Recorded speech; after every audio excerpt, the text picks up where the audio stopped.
अरे आकिल न हो गाफिल, तुझे दुनिया से जाना है।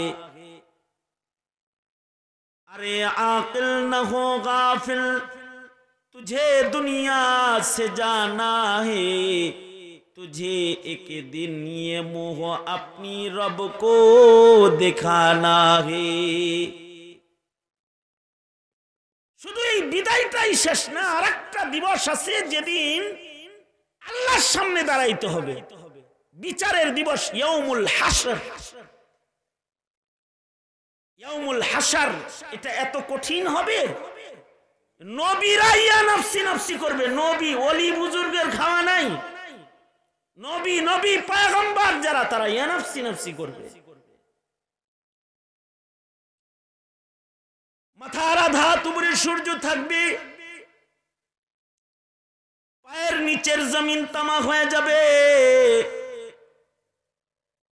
মাথার মগজগুলো ভাতের মারর মতো উতরাইতে থাকবে, জিহ্বা বের হয়ে নাভি বরাবর চলে আসবে, পিপাসায় কাতর হয়ে পানি পানি পানি পানি দাও চিৎকার আসবে। বিবস্ত্র উলঙ্গ কাপড় বিহীন সকলে হাসরের মাঠে দাঁড়াবে। কোরআনে কারীম বলে গায়ে কোনো কাপড় থাকবে না।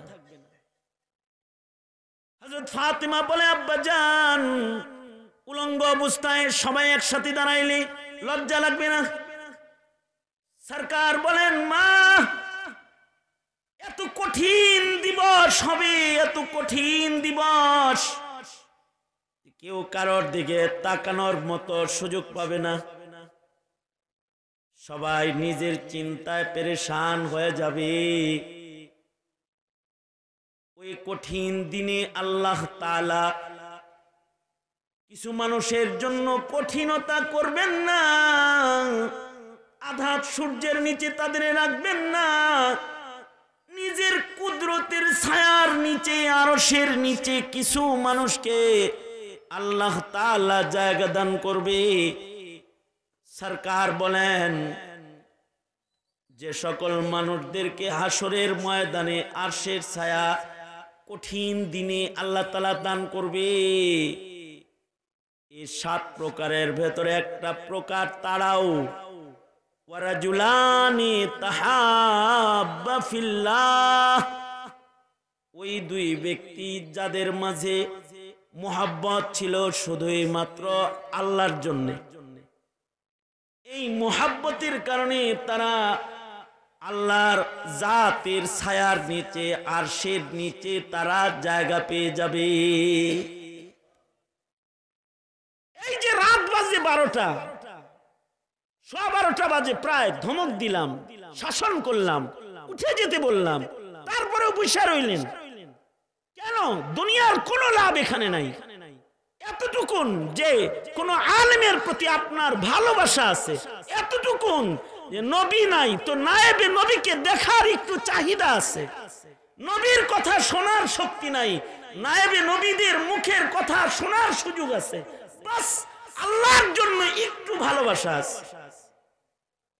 এই ভালোবাসাটুকুনকে আল্লাহ তাআলা কঠিন দিন যেটা হবে সেদিন আরশের ছায়ার জন্য উসিলা বানায়া আরশের নিচে জায়গা দান করবেন আল্লাহ তাআলা। খেলাফ যারা তাদের ভালোবাসাটাকে মন্দ জায়গায় ব্যবহার করেছে, আজকের দিনেও 14 তারিখ আজ, তাদের ভালোবাসা নোংরা জায়গায় ব্যবহার হয়েছে। তাহলে যেই ভালোবাসাটুকুনের কারণে আরশের ছায়া পাওয়া যায়, এই ভালোবাসার অপব্যবহার যারা আজ করেছে তারা কোথায় থাকবে?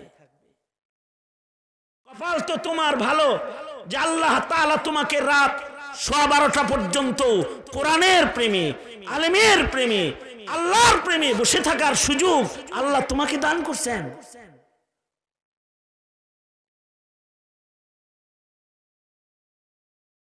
আল্লাহর রাসূল সাল্লাল্লাহু আলাইহি ওয়াসাল্লামের একটি হাদিস শুনিয়ে আমি দোয়ার দিকে চলে যাব, কারণ আপনাদেরও ওয়াজ শোনার গলা ভরা। আপনাদের শুনতে শুনতে আপনাদের এই পর্যন্ত আইছে ওয়াজ আজকে। আর আমিও দুর্বল মানুষ, ক্লান্ত মানুষ, লম্বা করে কিছু বলার মতো শক্তি, সামর্থ্য, যোগ্যতাও আমার নাই। কিন্তু সব তো স্নেহের। দেখেন এই যে রফি তো বয়ান করছে, রফি বিন মনির কখন চলে গেছে, এখনো বসে আছে না কেন? এই যে কয়েস যদি থাকতো তাহলে আরো কয়েকজন আটকাইতো, যে একসাথে সবাই খাবো, একসাথে যাবে। মুহাব্বতে এখানে বসে আছে সবাই। আমি ওই রকম একটা মুহাব্বতেই আপনাদের সাথে একটা দ্বীনি মুহাব্বত, আপনাদেরকে দেখেন এই যে আমি এখানে বসে দুইটা কথা বলতেছি, অথবা আলেমরা দুইটা কথা বলতেছে আপনাকে, এর চাইতে বড় গিফট আর হয় না। মনে করেন আমি কিছু কথা বলছি, এই কথাগুলো আপনার জন্য হাদিয়া, গিফট। আশ্চর্য একটা হাদিস শোনেন। এক সাহাবী এক তাবেঈকে বলে, আমি তোমাকে একটি গিফট দিতে চাই। গিফট গিফট যখন কেউ উচ্চারণ করে হাদিয়া, তখন স্বাভাবিকভাবে আমাদের আকল কাজ করে হইল টাকা, বই, আই লাভ ইউ লেখা কার্ড, অথবা ফুল, অথবা দুনিয়ার কোন বস্তু। ওই দিকেই আমাদের ব্রেন যায়, কি জানি দিব রে।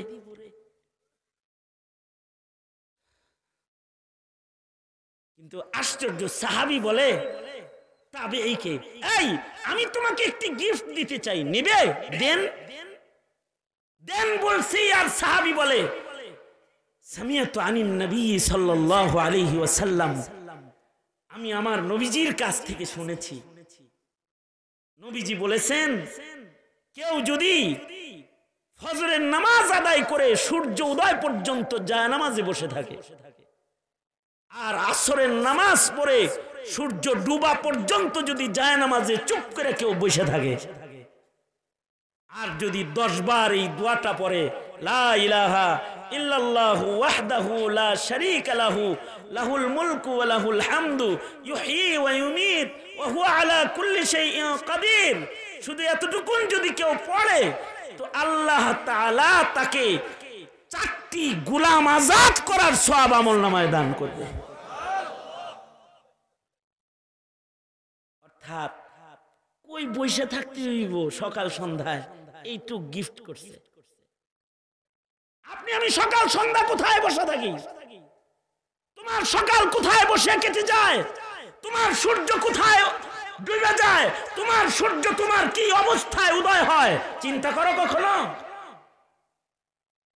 সাহাবী শিখাইতেছে যে বসে থাকবা, সূর্যটা ডুববে, বসে থাকবা জায়নামাজে, সূর্যটা উঠবে, আর তুমি বসে বসে মাত্র 10 বার এই কালিমাতগুলো বলবে, আল্লাহ তাআলা তোমাকে 10টি গোলাম আজাদ করার সওয়াব দান করবে। সুবহানাল্লাহ, জোরে বলেন। বুঝে আইছে? অনেক সময় লাগছে 4টা গোলাম আজাদের সওয়াব নিতে। এটা একটা শরীয়তের বুঝ, যদি কারোর আসে তাহলে তার আমল এরকম সোজা হয়ে যায়। এটা হলো গিফট। আলেম রাজি কথা বলতেছে, প্রতিটি কথা গিফট আপনার জন্য। এর চাইতে বড় হাদিয়া আর হয় না। আল্লাহর রাসূল বলেন, বাল্লিগু আন্নী ওয়ালাউ আয়া, আমার পক্ষ থেকে আমার উম্মতের কাছে একটি কথা হলেও হাদিয়া হিসেবে দিয়ে দাও, পৌঁছে দাও। যাই হোক, তাই ওই একটা হাদিস, এটাও কম না, মুসলিম শরীফের রিওয়ায়াত, আল্লাহর রাসূল সাল্লাল্লাহু আলাইহি ওয়াসাল্লামকে এক সাহাবী ওযু করাইলেন। নবীজিকে কেউ যদি ওযু করাইতো তো নবী খুশি হয়ে যেতেন। আমাদের যেমন মনে করেন যে এটা বিড়ি হইলে খুশি হয়ে যায়, এরকম লোকও আছে, ঠিক না? মনে করেন মাহফিল আইছে, ভুলে বিড়ির পোটলা ডানে নাই, পাশের লোক কয় দেশ না এক টান, একটা বিড়ির 3 টান দিয়া খুশি হয়ে গেছে। এই কি হইছে? তব্দ ধরছেন কে? আমার দিকে চান একটু, আপনারা কইতেছি। আপনি কই জনে ঘুরতেছেন? আমার দিকে তাকান। মনে করেন বিড়ি খায়া খুশি হয়ে গেছে। কেউ তো বিড়ির আগা পায়া খুশি হয়, কেউ আছে কলকি পায়া খুশি হয়। কলকি বুঝেন? গাজার কলকিতে টান দিতে দিছে। গাজার মেলা হয় আমার দেশে, বাংলাদেশে গাজার মেলা। জামালপুরে আমি গেছি, ওই যে মনির ভাই দাওয়াত দিয়ে নিছে এলাকায়, ওইখানে নাকি গাজার আসর বসে, মেলা। ওখানে যদি কয় সিদ্ধি খা, সিদ্ধি বরকত খা, গাজা টান বরকত খা, যে খায় খায় আবার সে খুশি হয়ে যায়।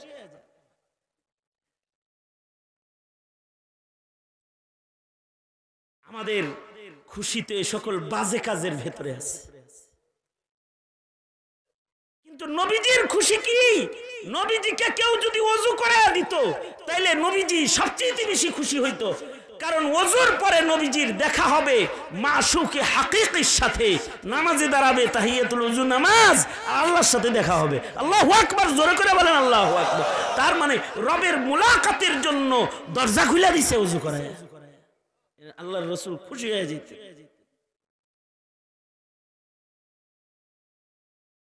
এই কারণে একদিন আল্লাহর রাসূল, আরেক বর্ণনায় আছে, একদিন আল্লাহর রাসূল শেষ রাত্রিতে ওযু করার জন্য উঠেছেন, তাহাজ্জুদ পড়বেন, দেখে সুন্দর এক লোটা পানি, মিসওয়াক, তোয়ালে সব রেডি।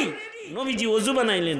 ওযু বানায়া উম্মুল মুমিনিনকে ডেকে বললেন, আয়েশা, এত সুন্দর করে ওযুর পানি কে রেডি করলো? উম্মুল মুমিনিন বলে, আপনার ভাই আব্দুল্লাহ ইবনে আব্বাস ছাড়া এই কাজ আর কে করবে? আব্দুল্লাহ ইবনে আব্বাস কোথায়? উম্মুল মুমিনিন বলে, ডাক দেন, পেয়ে যাবেন, আশপাশে আছে। আল্লাহর রাসূল ডাকলেন, আব্দুল্লাহ তুমি কোথায়? লাব্বাইক ইয়া রাসূলুল্লাহ। ডাক দেওয়ার সাথে সাথে হাজির। নবী জিজ্ঞাসা করেন, আব্দুল্লাহ তুমি কি রাতের বেলায় ঘুমাও না? এক ডাক দিলাম আর আসলে। শিখার মতো একটা বিষয় আছে। আব্দুল্লাহ ইবনে আব্বাস বলে, আল্লাহর নবী, আমি রাতের বেলায় ঘুমাই না। হাবিবি কিবরিয়া মুহাম্মাদুর রাসূলুল্লাহ, আল্লাহর দোস্ত সাল্লাল্লাহু আলাইহি ওয়াসাল্লাম ঘরে ঘুমান, আর আমি নবীর ঘরের পাহারাদারি করি। আমার নবীজি ঘুমায় আর আমি নবীর পাহারাদার। নবীরে পাহারা দিতেছে। তুমি কি পারছো জীবনে কোনোদিন মৌলবী পাহারা দিতে? হ্যাঁ, গম চুরি করে তোমার রাস্তা, তোমার কালভার্ট, তোমার ব্রিজ, তোমার পায়খানা শুদ্ধা যে খায়া ফেলাইছে, মানে পাবলিক টয়লেট সহ খায়া ফেলাইছে। হ্যার গাড়ি পাহারা দিছো, হ্যারে পাহারা দিছো, হ্যার বাড়ি পাহারা দিছো। হ্যাঁ ঠিক, আপনি কও কে মিয়া পাহারা দিছো না? কিন্তু সাহাবী কারে পাহারা দেয়? হাবিবে কিবরিয়া মুহাম্মাদুর রাসূলুল্লাহ সাল্লাল্লাহু আলাইহি ওয়াসাল্লাম। আল্লাহর নবী ঘুমাইতেছেন আর আব্দুল্লাহ ইবনে আব্বাস নবীর পাহারাদার।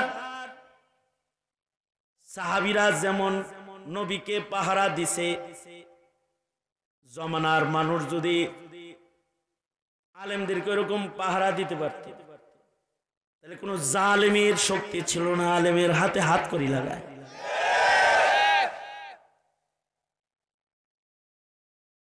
সাহাবী তো নবীর পাহারাদার। আল্লাহর রাসূল সাল্লাল্লাহু আলাইহি ওয়াসাল্লাম বললেন, ওযুর পানি কি তুমি রেডি করেছো? জি, আমি ওযুর পানি রেডি করি। আপনি আল্লাহর নবী খুশি হয়ে গেলেন। আল্লাহর রাসূল নিজের বুকের কাপড় সরায় ফেললেন, নিজের বুকটাকে খুলে দিলেন, হাত পেতে বললেন, আব্দুল্লাহ ইবনে আব্বাস আয় আয়, এই শেষ রাতে আমার বুকে আয়, আমার সিনায় তোর সিনা লাগায়া আমি তোকে একটু দোয়া করে দিই। আব্দুল্লাহ ইবনে আব্বাস কি নসিব কি, আল্লাহর রাসূলের খালি বুকের উপরে যায় শুয়ে পড়লেন, আর আল্লাহর নবী বুক জড়ায় ধরে আব্দুল্লাহ ইবনে আব্বাসকে দোয়া দিলেন, আল্লাহুম্মা ফাক্কিহু ফিদ্দীন ওয়া আল্লিমহুল কিতাবা ওয়াল হিকমা। নবীর এক দোয়ায় তিনি রাইসুল মুফাসসিরিন ফিল ইসলাম হয়ে গেলেন।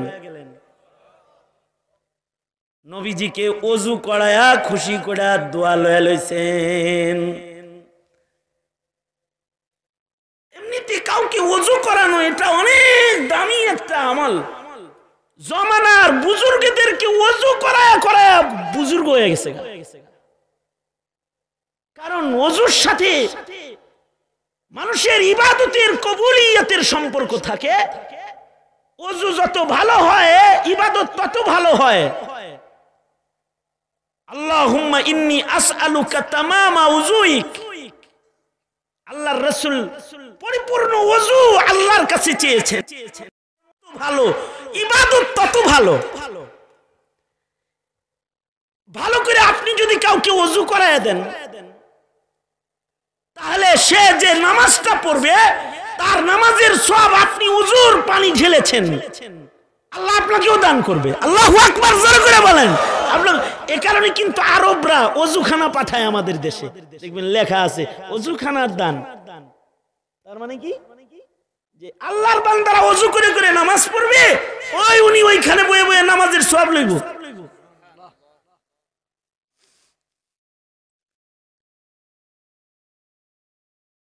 কিছু লোক যদি থাকেন তাহলে আমি কিছু কথা বলি, বাকিরা জাগা, অসুবিধা কি? আপনারা কিছু থাকবেন তো, তাই না? ইব্রাহিম আদম রহমাতুল্লাহি আলাইহি বলকের বাদশা ছিলেন। আমি বেশি লম্বা করব না, লম্বা করার সাহসী নেই। না না না, ওটা তো শক্তি নাই। ইব্রাহিম আদম রহমাতুল্লাহি আলাইহি সিরিয়াস আর একটা কথা শোনেন। দোয়ার আগে যে আপনাদেরকে একটা আঘাত করতে চাই। আঘাত মানে দরদের আঘাত আর কি, আদরের আঘাত। আঘাতটা একটু পরে করি, আঘাত করলে যদি আবার চলে যান, এখানে আগে একটু আঘাতটা করার আগে একটু ভালো করে মাথায় একটু তেল মাখাইতেছি। ইব্রাহিম আদম রহমাতুল্লাহ আলাইহি এক এলাকায় গেছেন। আমি যেমন আপনাদের এলাকায় এসেছি, এরকম ইব্রাহিম আদম ছদ্মবেশে বলকের বাদশা নিজের রাজ্যের কোন গ্রামে চলে গেছেন দাওয়াতের কাজ করতে। যা দেখে সুন্দর একটা মসজিদ, শীতের দিন। আশ্চর্য একটা লোক আছে ওই এলাকায়, যিনি মসজিদের সামনে বসে সকাল সন্ধ্যা লাকড়ি দিয়া গরম পানি করে, আর মুসল্লি যারা মসজিদে আসে তাদের গরম পানি দিয়া ওযু করায়। সুবহানাল্লাহ। আগামীকালকে বললেন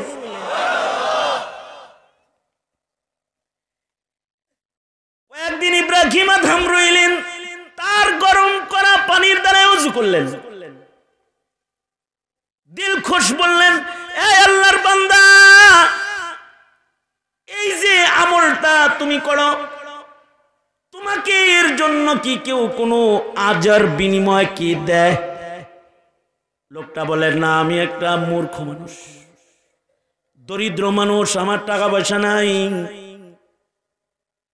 আমার অত ইবাদত করার মতো ইলম কালামও নাই, আমি কাঠুনিয়া কাঠ কাটি, অল্প খাই, দরিদ্র মানুষ, ঝুপড়ি ঘরে ঘুমাই, জঙ্গলাত থেকে কেটে আনা কাঠগুলোকে কিছু কাঠ মুসল্লিদের ওযুর জন্য আমি পোড়াই,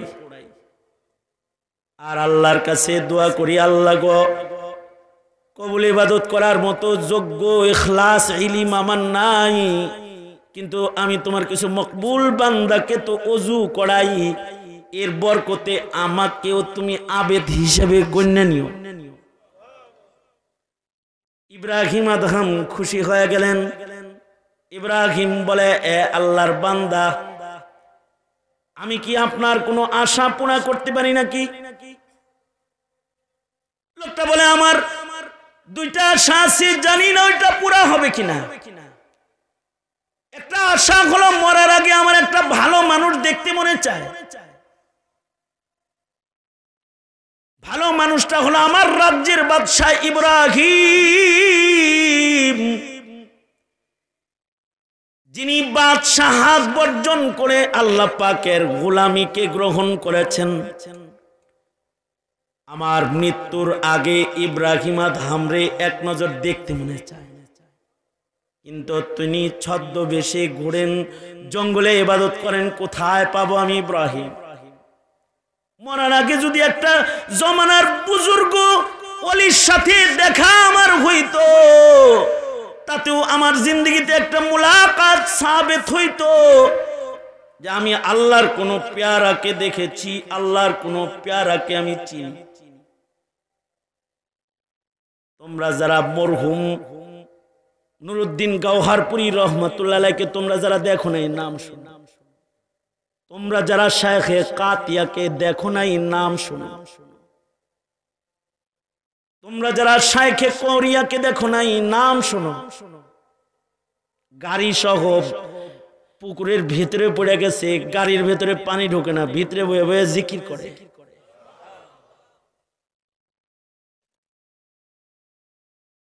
তোমরা যারা আমাদের ওই সকল বুজুর্গ যাদের কারামতের আলোচনা শোনো, সিলেটের চোখে দেখো নাই, হুসাইন আহমদ মাদানী রহমাতুল্লাহ আলাইহি এই সিলেটে ইতিকাফ করেছেন। বহু মানুষ আওলাদে রাসূলকে দেখছে, তোমরা যারা দেখো নাই। তোমার একটা ভালো মানুষের জিয়ারত সাবিত নাই, একটা ভালো মানুষ দেখারও অনেক দাম। এ কারণে ভালো মানুষ দেখার জন্য দোয়া করে, আল্লাহ আমি ইব্রাহিম দেখবার চাই, ইব্রাহিম দেখবার চাই। জানি না আমার আরজু পুরা হবে কিনা।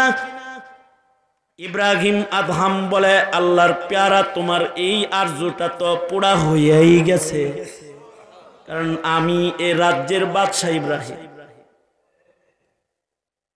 জড়ায়া ধরেছে, জড়ায়া ধরে বলে, আমার রবের কাছে তো আমার আর একটা আরজি আছে, শুধু ইব্রাহিম দেখলেই আমার আরজি শেষ না। আমার আর একটা আরজি হলো, আমি বদকার, কিন্তু আমার জানাজা যেন ইব্রাহিম পড়ায়। ইব্রাহিম আদহামের মতো বুজুর্গের জানাজা যদি আমার নসিব হয়, আমার মন বলে আমার মাওলা আমাকে মাফ করবে। আশ্চর্য, আল্লাহর প্যারা এই কথাটা বলার সাথে সাথে আকাশের দিকে তাকায় বলে, আল্লাহ একটা পুরা করলে আর একটা পুরা করবে না আল্লাহ। আর আকাশের দিকে তাকায় সে বলে, লা ইলাহা ইল্লাল্লাহ মুহাম্মাদুর রাসূলুল্লাহ, আশহাদু আল্লা ইলাহা ইল্লাল্লাহ ওয়া আশহাদু আন্না মুহাম্মাদান আবদুহু ওয়া রাসূলুহু।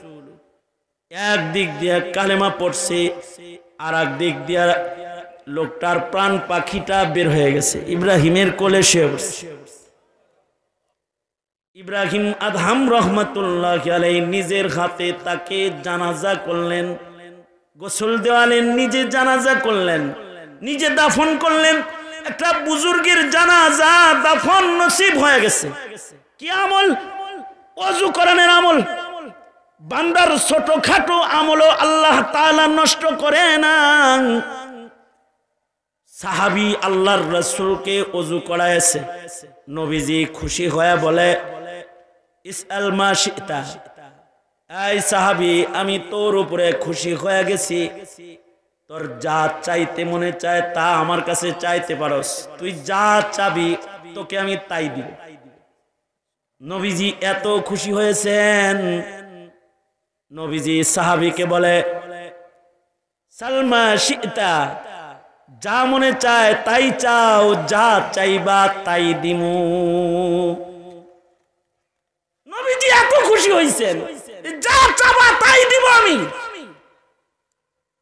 এই চান্স যদি আমরা পাইতাম তো আমরা বলতাম আমাদের ঘরটা সোনার ঘর বানায় দেন, অথবা দুনিয়া চেয়ে ফেলতাম আমরা। কিন্তু সাহাবী কি বলে? সাহাবী বলে, ওগো আল্লাহর নবী, আমি যা চাই তাই দিবেন আমাকে? হ্যাঁ, তুমি যা চাও তাই তোমাকে দিব। সাহাবী বলে, রিফাকাতুকা ফিল জান্নাহ, আমি আপনার সাথে আল্লাহর জান্নাতে থাকবার চাই, এটা আমাকে দেন আপনি।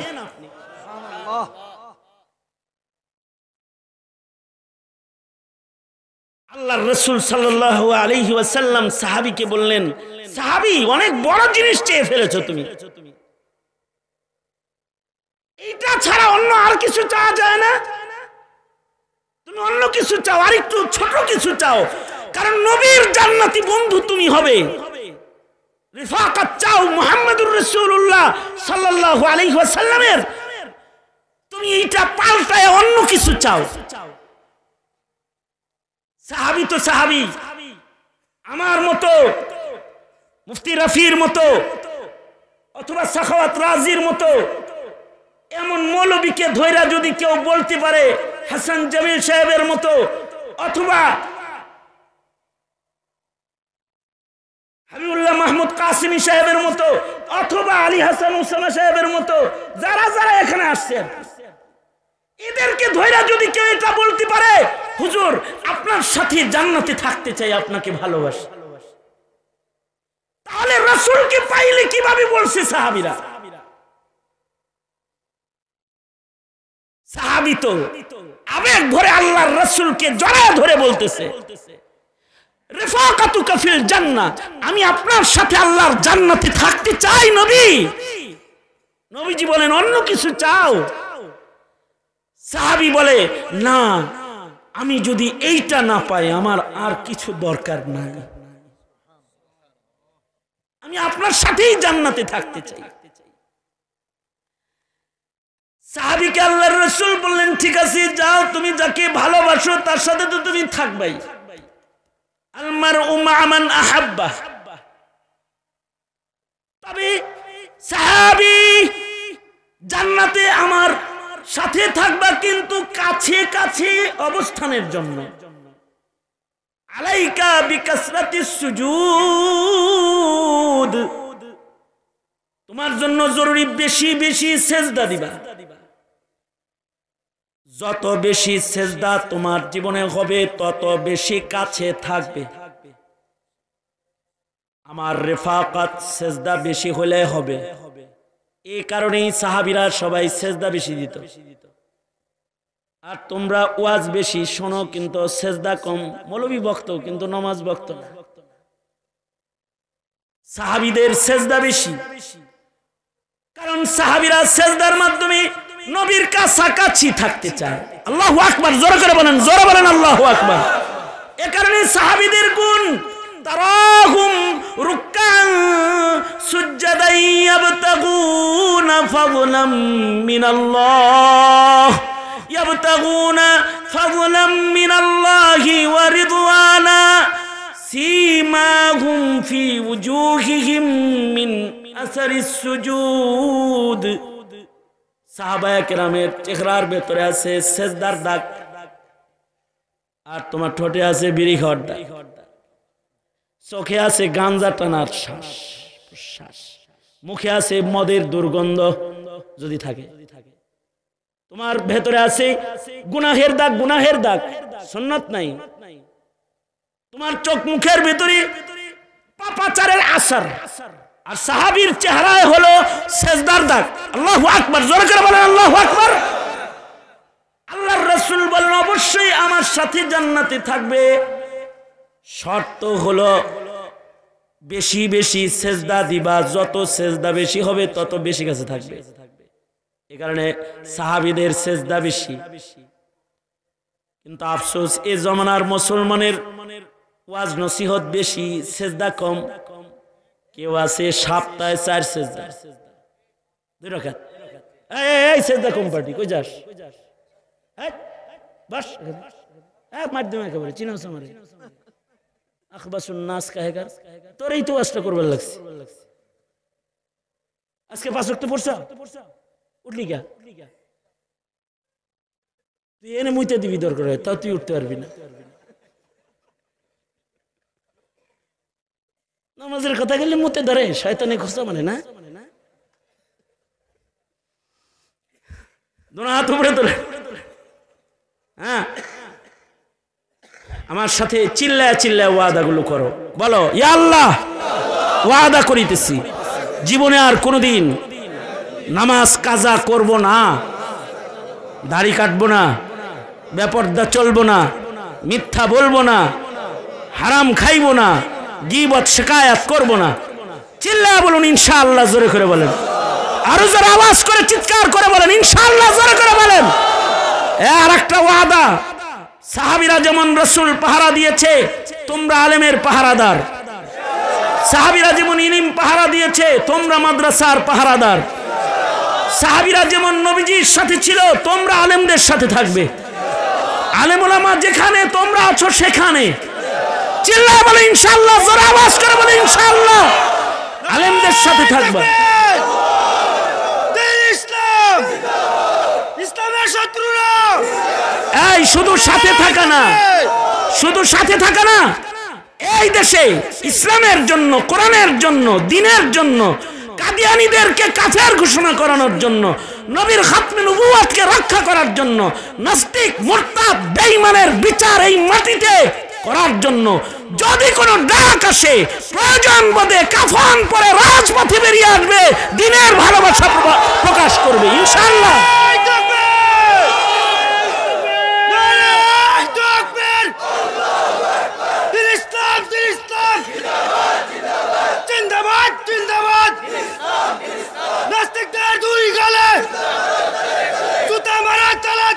আল্লাহ তাআলা আমাদেরকে দ্বীনের মুহাব্বত লালন করার, প্রকাশ করার যোগ্যতা দান করুক। আওয়াজ করে জোরে বলেন আমিন। আল্লাহ তাআলা এই মজমাকে কবুল করেন। আগামী বছর ফেব্রুয়ারির 10 তারিখ এই মাহফিল হবে ইনশাআল্লাহ। উলামায়ে কেরামদেরকে দাওয়াত দিয়ে দেওয়া হয়েছে। আগামী ফেব্রুয়ারির 10 তারিখ বাৎসরিক 7ম তাফসীরুল কোরআন, 5ম তাফসীরুল কোরআন মাহফিল এখানে অনুষ্ঠিত হবে। আপনারা এই তারিখটায় এই মাহফিলটাকে আখেরি মোনাজাত পর্যন্ত ভালোবাসার সাথে এটিকে বাস্তবায়ন করে এলাকায় ভালো মানুষের ভালো কথার প্রভাব ফেলতে এই মাহফিলটাকে গুরুত্ব দিয়ে ধরে রাখবেন ইনশাআল্লাহ। বলেন।